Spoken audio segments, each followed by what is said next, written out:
Friends, आज की इस वीडियो में हम डायग्राम के थ्रू सीखेंगे कि किसी भी वेल्डिंग मशीन के कनेक्शन सिंगल फेस में, डबल फेस में किस तरह से किए जाते हैं और उसके अंदर जो चोक कॉइल होती है, जिस तरह से हम स्प्रिंग लगाते हैं, जिससे हम करंट को कम ज्यादा करते हैं, चोक कॉइल के कनेक्शन हम किस तरह से करेंगे। हेलो फ्रेंड, कैसे आप लोग? मैं हूं आपका दोस्त मेरा और आप देख रहे हैं आपका अपना यूट्यूब चैनल। दोस्तों, वीडियो शुरू करने से पहले आपसे एक छोटी सी रिक्वेस्ट है कि अगर आप चैनल पर नए हैं तो चैनल को सब्सक्राइब और वीडियो को लाइक जरूर कर दीजिए। तो जैसे कि हम जानते हैं, सिंगल फेस वेल्डिंग मशीन या फिर सिंगल फेस की मोटर के अंदर दो बाइंडिंग होती है, प्राइमरी बाइंडिंग और सेकेंडरी बाइंडिंग, मोटर के अंदर रनिंग और स्टार्टिंग बाइंडिंग। तो पहले हम यहाँ पर प्राइमरी बाइंडिंग बना लेते हैं।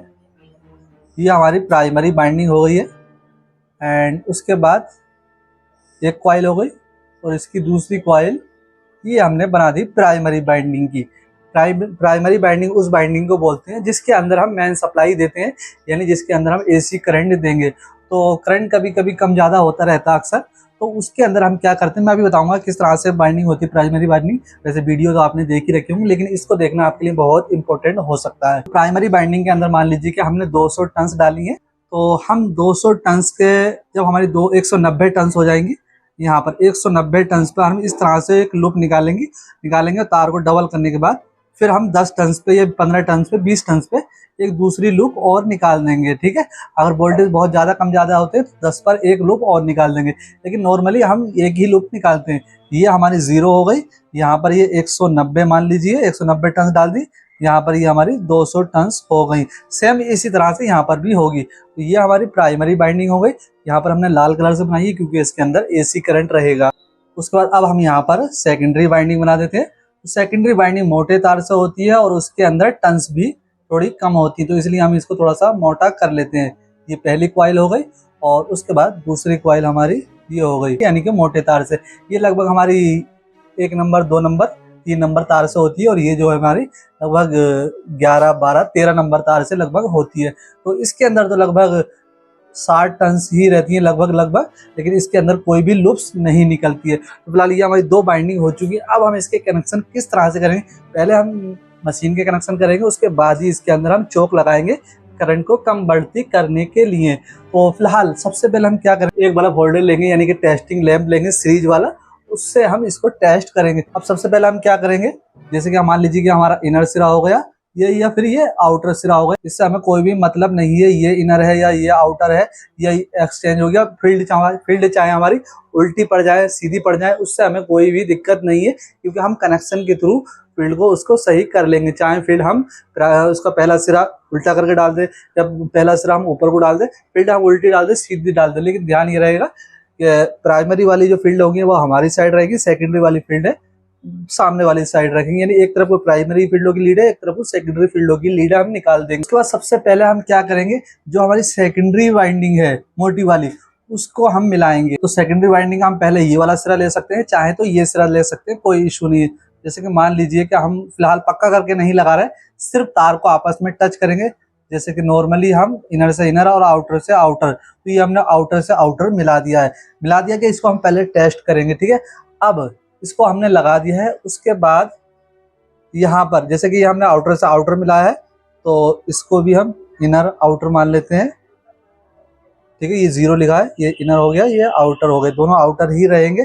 जैसे कि हमने यहाँ पर लीडें निकाली है 2, सेम हमें यहाँ पर भी निकालनी होगी, चाहे तो निकाल सकते हैं, लेकिन हमने जैसे यहाँ 2 निकाली है, ये हमारी लूप हो गई, इसको हम लूप बोलेंगे, इसको भी लूप बोलेंगे। ये हमारी सेकेंडरी है, ये हमारी प्राइमरी है। उसके बाद प्राइमरी बाइंडिंग के जिस तरह से ये आउटर से आउटर मिलाया है, तो इसका भी आउटर से आउटर मिला करके देखेंगे। जो हमारी लूपें हैं इसको हम थोड़ी देर के लिए भूल जाएंगे, यानी कि हम या तो लूपों को पकड़ लेंगे या फिर जो लास्ट वाली लीड है उसको पकड़ लेंगे। तो हम यहाँ पर लूपों को भूल चुके हैं, इससे हमें कोई मतलब फिलहाल नहीं है। क्यों, जब हम करंट हमें ज़्यादा लगेगा मशीन का या कम लगेगा तब हम इनका यूज़ करेंगे। फिलहाल हमने जो फुल लीड है ये वाली और ये वाली लीड है, चाहे तो आप ये वाली भी ले सकते हो। फिलहाल हमने लूपों को बंद कर दिया, फिलहाल मतलब उसको घुमा करके सेट कर दिया, ऐसे करके एक साइड को रख दिया है। तो अब हमने यहाँ पर ये लगा दिया है। तो पहले हम डबल फेस में ही कनेक्शन यहाँ पर कर रहे हैं, चाहे तो सिंगल फेस भी कर सकते हैं। सबसे पहले तो इसी तरह से लगाएंगे, चाहे सिंगल फेस करें डबल फेस करें। फिलहाल हमने यहाँ पर ये प्राइमरी बाइंडिंग की दोनों लीड आपस में मिला दी है। उसके बाद जो हमारा टेस्टिंग लैंप है सीरीज की जो 2 लीड होंगी, उसको एक लीड को हम यहाँ पर लगाएंगे और दूसरी लीड को हम यहाँ पर लगाएंगे। अब इस कंडीशन में क्या होगा जो हमारा सीरीज का लैंप है बहुत हल्का सा जल सकता है, हो सकता है ना भी दिखाई दे जलता हुआ। तो इसको हम लगा रहने देंगे सीरीज में, डायरेक्ट नहीं लगाना है, सीरीज में इसको हम लगा देंगे। उसके बाद ये जो हमारे 2 तार है, इन दोनों तारों को किसी एक तार से इस तरह से टच करके देखेंगे, यानी एक तार को हम यहाँ पर परमानेंट बांध देंगे और दूसरे तार को जो है हम इस तरह से टच करके देखेंगे। टच करते समय हमारा जो बल्ब है वो इस तरह से ग्लो होगा, जैसे हम लगाएंगे बल्ब तेज हो जाएगा, हटाएंगे बल्ब कम हो जाएगा। तो अगर नहीं हो रहा है तो फिर हमें यहाँ से कुछ भी नहीं करना होगा। फिर हमें ये वाला जो हमने तार यहाँ पर लगाया है, ठीक है, इसको हम यहाँ से हटाने के बाद यहाँ पर लगा देंगे, ठीक है। पहले हम इधर के कनेक्शन करेंगे, इधर से बल्ब हमारा सेटअप हो जाना चाहिए, चाहे सिंगल फेज में कनेक्शन करें डबल फेज में करें। यहाँ पर हम फिलहाल तो नॉर्मली तो इसी तरह से होगा, अंदर से अंदर या बाहर से बाहर। अगर फील्ड उल्टी हुई, यानी एक फील्ड उल्टी पड़ी हुई एक सीधी पड़ी हुई, तब हम फिर ये वाला खोल करके फिर इसको हम यहाँ पर लगा देंगे। उसके बाद फिर जब हम वायर को टच कर फिर इसको हम लगाएंगे, इसको हटाने के बाद ही कनेक्शन चेंज करेंगे। फिर दोबारा से तार को लगाएंगे सीरीज वाले को, और उसके बाद इस वाले तार को इसके साथ में यानी यहाँ पर लगाने के बाद फिर दोबारा से यहाँ पर टच करके देखेंगे, फिर बल्ब ग्लो होगा।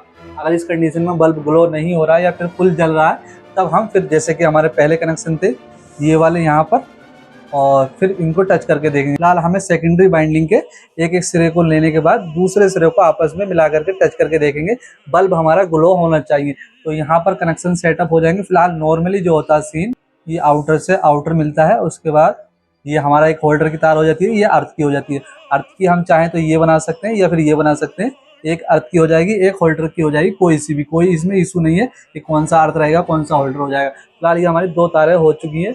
उसके बाद अब हमारा इधर का सीन होता है, अब हमने यहाँ पर जब सीरीज लगाई है इस कंडीशन में, तो देखेंगे बल्ब हमारा बिना मिलाए बहुत हल्का सा तार के बराबर जल रहा है या दिखाई ही नहीं दे रहा है, और इसको टच करने पर बल्ब जो हमारा ग्लो हो रहा है, तो वो हमारे कनेक्शन रहेंगे 2 फेज में यानी कि डबल फेज में, ठीक है। अब हमें अगर सिंगल फेज में करने हो जैसे 2 फेज में रहे, जैसे कि अभी आप देख पा रहे हैं, ये हमने यहाँ पर मिला करके सीरीज बना दिया है और यहाँ पर हमने इसमें मेन सप्लाई दे रखी है डबल फेज की। इस कंडीशन में ये डबल फेज में मशीन चलेगी। अब अगर इसको हमें सिंगल फेज करना होगा तो दोबारा से इसको हम हटा देते हैं, मान लीजिए इसको हमने मिटा दिया, और उसके बाद फिर क्या करेंगे, क्योंकि अगर हम ऐसे चला देंगे जैसे कि ये हमारा लगा हुआ है, और उसके बाद ये हमारा एक तार यहाँ पर आ जाएगा मेन सप्लाई का, और अगर हम इसको मिला देते हैं इसके साथ में मेन सप्लाई का दूसरा वायर यहाँ पर आ जाएगा। इस कंडीशन में क्या होगा, या तो बहुत तेज बल्ब ग्लो हो जाएगा और 99% बल्ब जो है तेज ग्लो हो ही जाएगा, क्योंकि डबल फेज में इस तरह से कनेक्शन हो भी सकते हैं नहीं भी हो सकते हैं। फिलहाल हमें ये देखना होगा इस कंडीशन में दोनों तारों को मिला करके देखेंगे कि बल्ब हमारा फुल जल रहा है या कम जल रहा है। अगर फुल जल रहा है तो फिर हम इसको हटा देंगे। तार को हम हटाने के बाद क्या करेंगे, ये वाला जो तार है हम इसमें लगा करके देखेंगे, ठीक है। और उसके बाद इस वाले तार को इसमें लगा करके देखेंगे। इसको इधर से क्यों करना पड़ा, कभी कभी हो सकता है कि फील्ड हमारी उल्टी सीधी पड़ी हुई है। फिलहाल अब हमने यहाँ पर इस तरह से लगा दिया। अब एक मेन सप्लाई का हमने तार यहाँ पर लगा दिया, यानी कि इन दोनों में चला गया, और दूसरे मेन सप्लाई का हमने यहाँ पर लगा दिया। अब दोबारा से देखेंगे, सिंगल फेज में बल्ब जो है वो थोड़ा तेज ग्लो होगा, डबल फेज में बल्ब थोड़ा कम ग्लो होगा। फिलहाल हम इस तरह से लगा देंगे। यहाँ पर हम सीरीज का वायर और यहाँ पर इसको टच करके देखेंगे।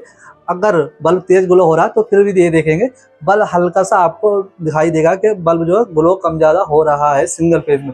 डबल फेज में तो बहुत क्लियरली दिखाई देगा। फिलहाल ये हमारे सिंगल फेज के कनेक्शन हो चुके हैं। अब सिंगल फेज में हमारा ये हो गया एन, यहाँ पर हमने न्यूट्रल दे दिया, और ये वाला हमारा हो गया फेस। तो यहाँ पर हमने मेन सप्लाई दे दी, और इसको मशीन को हम यूज़ करेंगे, यानी मेन सप्लाई के 2 तार यहाँ पर लगाने के बाद यहाँ पर अर्थ और यहाँ पर होल्डर लगाने के बाद वेल्डिंग कर सकते हैं, ठीक है, सिंगल और डबल फेज में मैंने बता दिया आपको। अब अगर बोल्ट मशीन करंट बहुत ज़्यादा निकाल रही है तो चोक लगा सकते हैं। ये लूप जो है हमारी यहाँ पर हमने जो लगाया है फुल में, यहाँ पर वोल्टेज कम निकालेगी। अगर वोल्टेज कम निकाल रही है तो ये जो तार हमने मिलाया है यहाँ पर, ये तो इसको यहाँ पर ना लगा करके इसको हम यहाँ पर लगा देंगे और देखेंगे करंट कितना कम हुआ। अगर कम हो गया तो ठीक है, और अगर फिर भी थोड़ा सा और कम करना है तो फिर हमें ये वाली लूप हटा करके यहाँ लगा सकते हैं, ठीक है। दोनों को कम कर देंगे एक साथ, या फिर एक एक करके भी कर देंगे तो भी कोई इशू नहीं है। फिलहाल ये हमारे कनेक्शन हो चुके हैं। अब अगर वोल्टेज अभी भी बहुत ज़्यादा मशीन दे रही है तो अब क्या करेंगे, करते हैं, हमारी जो होती है एक चोक कॉइल होती है, उसके अंदर बहुत सारी लूपें निकली हुई होती हैं। फिलहाल मैंने ऐसे टेम्परेरी बना दिया है, तो अब इसके भी 3-4 सिरे हो गए। तो इसके अंदर तो लगभग मान लीजिए कि 7 टन्स हो गई, फिर यहाँ पर ये 2 टन्स हो गई, फिर यहाँ पर ये 2 टन्स हो गई। इस तरह से ये बाइंडिंग होती है। तो इसका जो ये वाला सिरा है या ये वाला सिरा कोई इशू नहीं, क्योंकि हमें करंट कम करना है। तो लेकिन कोशिश ये करेंगे जिस साइड नीचे वाला जो सिरा है, सबसे पहला सिरा, उसको हम इस तरह से ये होल्डर वाली या फिर अर्थ वाली में जॉइन कर देंगे। कोशिश करेंगे कि हम होल्डर वाली में करें, लेकिन कोई इशू नहीं। हमने यहाँ पर जैसे कि अर्थ लिखा है, फिलहाल हम यहाँ होल्डर लिख देते हैं और यहाँ पर अर्थ लिख दिया हमने। तो फिलहाल दोनों में से किसी भी एक लीड में हम ये चौक जो हमारी अलग से चौक होती है उसको यहाँ पर ज्वाइन कर देंगे। उसके बाद ये जो है हमारे तार, एक हम बोल्ट इसमें लगा देंगे, लीड बाहर को चली जाएगी। एक बोल्ट इसमें टाइट करने के बाद ये लीड बाहर को आ जाएगी, जो हमारी जिसमें हम होल्डर का तार लगाते हैं। और उसके बाद इस वाले में बोल्ट लगा करके जहाँ पर हम होल्डर लगाते हैं उसमें निकाल देंगे, और इसमें बोल्ट लगा करके ये आगे को बोल्ट निकाल देंगे, जिस तरह से वेल्डिंग मशीन के बाहर को बोल्ट लगे होते हैं। अब मशीन किस तरह से चलाएंगे, ये हमारा अर्थ हो जाएगा परमानेंट। ठीक है, ये हमारा अर्थ का हो गया, इसमें परमानेंट बॉडी में लगा दिया। और उसके बाद एक तार हमने यहाँ लगाने के बाद यहाँ पर हम किसी में भी होल्डर लगा सकते हैं। यहाँ पर बहुत तेज आएगा क्योंकि ये डायरेक्ट मशीन से संपर्क है। ये हमारा जॉइंट हो गया मशीन और चौक का। यहाँ पर फुल करंट रहेगा जितना मशीन निकालेगी। उसके बाद इस पर लगाएंगे, थोड़ा सा करंट कम हो जाएगा, और इस पर लगाएंगे थोड़ा और कम हो जाएगा, और इस वाले पे लगाएंगे तो सबसे लो करंट रहेगा।